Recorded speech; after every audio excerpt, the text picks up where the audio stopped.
We are here with Lafayette head swim coach Jim Dailey. I believe this is your 19th Patriot League championship, if I've got that number right. It's actually the 21st. I was an assistant coach at Lafayette for 2 years with Mike Racine. So 21 years.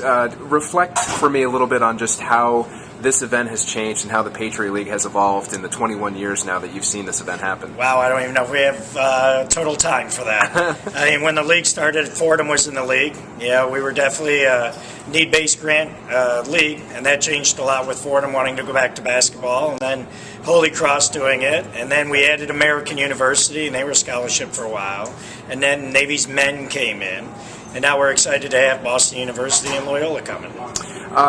Just give me an idea of just how you kind of talked about some of the biggest changes with some of the different schools coming in. What are some of the biggest changes that you have seen with some of those other schools coming in, or maybe some of the adjustments that schools have made in terms of the kinds of student athletes that they've been able to recruit, some of the student athletes that you've been able to recruit at Lafayette as well? I think having Boston University and Loyola is going to help us in the long run for sure. I mean, it improves the athleticism of this meet. When Navy's men came to the league, it changed the athleticism in the meet immensely. The Patriot League records from 1992 are barely in the all-time top 10 in the league anymore. You know, so it only enhances it. The academic profile of the league kind of already speaks for itself on the men's side and the women's side.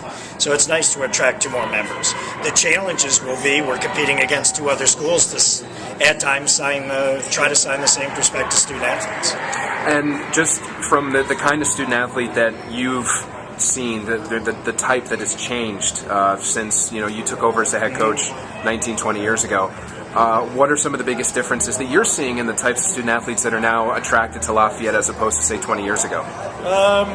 To be honest, I think it's somewhat close. I mean, if you look at the College Swim Coaches Athletic Association Academic All-American, the same teams, all the teams within the Patriot League are within that. And that's a 3.0 or higher this semester, every semester. So, I mean, that really hasn't changed. Our admissions policies have changed because most of us have gone to, like, the common application. We've had an increased number of applicants at every institution, which means it's getting harder to get into those schools.